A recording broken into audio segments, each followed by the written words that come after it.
السلام علیکم ناظرین، میری دھرتی میری دنیا میں خوش آمدید۔ میں ہوں آپ کی میزبان امینہ خان۔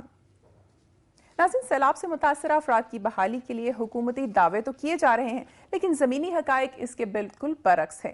انہی متاثرین میں ایک طبقہ خواجہ سراؤں کا بھی ہے جو تاحال امداد سے محروم ہے۔ آج کے پروگرام میں سیلاب سے متاثرہ خواجہ سراؤں کے بارے میں رپورٹ بھی شامل ہے۔ اس کے علاوہ آج کے پروگرام میں مختلف شعبوں میں عوام کو درپیش مسائل کا بھی جائزہ خبروں اور رپورٹس کی صورت میں شامل کیا گیا ہے۔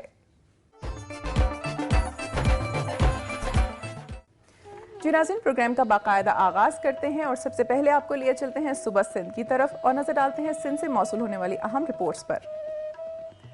ناظرین، پولیو ایک خطرناک مرض ہے جس کے خاتمے کے لیے دنیا بھر میں اقدامات اٹھائے گئے اور دنیا کو پولیو سے پاک کر دیا گیا، لیکن ہمارے ملک میں بدقسمتی سے اقدامات اٹھائے گئے اور ملک کو پولیو سے پاک کرنے کے دعوے بھی کیے گئے۔ اس کے باوجود بڑی تعداد میں پولیو کے کیسز سامنے آئے۔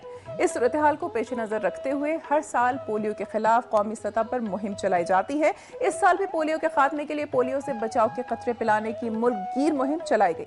آئیے تفصیلات جانتے ہیں۔ لاڑکانہ میں پولیو مہم کا افتتاح ہو گیا۔ 8 سے 10 نومبر تک چلنے والی پولیو مہم کا D C O Larkana Abdul Aleem Lashari, E D O صحت ڈاکٹر عبدالفتاح بھگیو، یونیسیف کے نمائندے ڈاکٹر ستار شیخ اور دیگر نے بچوں کو پولیو سے بچاؤ کے قطرے پلوا کر مہم کا افتتاح کر دیا۔ اس موقع پر پولیو واک کا انعقاد بھی کیا گیا۔ واک میں بڑی تعداد میں ڈاکٹروں، این جی اوز کے نمائندوں، اسکاؤٹس اور دیگر نے شرکت کی۔ اس موقع پر D C Aleem Lashari, E D O doctor Abdul Fattah بھگیو، ایوان صنعت و تجارت کے صدر خیر محمد شیخ دیگر نے بتایا کہ 3 روزہ چلنے والی مہم کے دوران ضلع بھر میں 2,93,371 5 سال تک کے بچوں کو پولیو سے بچاؤ کے قطرے پلائے جائیں گے، جس کے لیے 564 موبائل ٹیمیں اور 72 سینٹرز قائم کر دیے گئے ہیں، جبکہ مارکیٹوں، بس سٹینڈز، ریلوے اسٹیشنوں کے لیے بھی 64 گشتی ٹیمیں تشکیل دے دی گئی ہے۔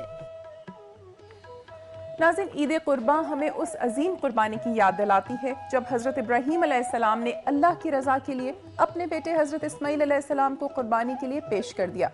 اسی کی یاد میں ہر سال مسلمان جانوروں کی قربانی کرتے ہیں۔ نوشہر و فیروز کے نواحی گاؤں کے مکین دیہاتی انور پیرزادہ نے ہر سال کی طرح اس سال بھی قربانی کے 20 بکرے فروخت کے لیے تیار کیے ہیں۔ تفصیلات جانتے ہیں اس رپورٹ میں۔ نوشہر و فیروز کے نواحی گاؤں کے مکین نے ہر سال کی طرح اس سال بھی قربانی کے 20 بکرے فروخت کے لیے تیار کیے۔ قربانی کے لیے تیار کیے جانے والے بکروں کی نوشہر و فیروز میں نمائش کی گئی اور بکروں نے اس موقع پر وقت بھی کی۔ بکروں کی 5 مختلف اقسام کے نام دھماکہ، انمول، عجوبہ، چیمپئن، گلفام، البیلا، لاڈلا رکھے گئے ہیں۔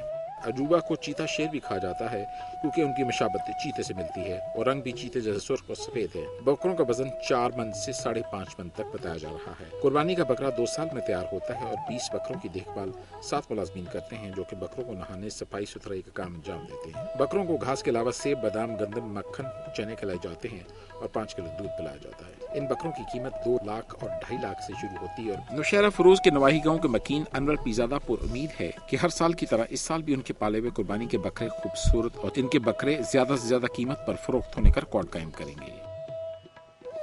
آئے ناظرین، اب ایک نظر ڈالتے ہیں صبح سندھ سے موصول ہونے والی چند خبروں پر۔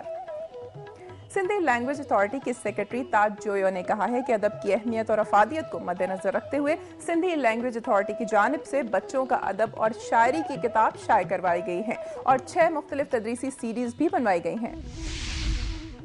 سندھی لینگویج اتھارٹی کے سیکرٹری تاج جویو نے کہا ہے کہ ادب کی اہمیت اور افادیت کو مدنظر رکھتے ہوئے سندھی لینگویج اتھارٹی کی جانب سے بچوں کا ادب اور شاعری کی کتب شائع کروائی گئی ہیں اور 6 مختلف تدریسی سی ڈیز بھی بنوائی گئی ہیں۔ این اے بلوچ ہال میں نامور شاعر اور ادیب آصف مٹھانوی کی پہلی برسی اور نوجوان ادیب غلام مصطفیٰ سولنگی کی مرتب کردہ بچوں کی ادب کی کتاب اسمبلی کا راگ کی تقریب رونمائی میں صدارتی خطاب کرتے ہوئے انہوں نے مرحوم آصف مٹھانوی کی سندھی ادب کے لیے خدمات پر انہیں زبردست خراج تحسین پیش کیا اور اتھارٹی کی جانب سے ان کی شاعری کی کتاب شائع کروانے کا اعلان کیا۔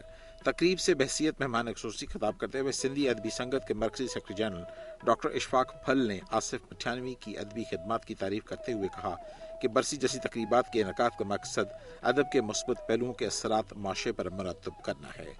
پروفیسر اعجاز قریشی نے کہا کہ آصف مٹھانوی نے ادب و دھرتی سے محبت اور سچائی کی انمول مثال قائم کی اور ان کی جانب سے بچوں کے ادب پر کیے گئے کام کی وجہ سے نوجوان نسل کی رہنمائی ہو رہی ہے۔ اس موقع پر تقریب سے خطاب کرتے ہوئے نوجوان ادیب غلام مصطفیٰ سولنگی نے کہا کہ آصف مٹھانوی نے نہ صرف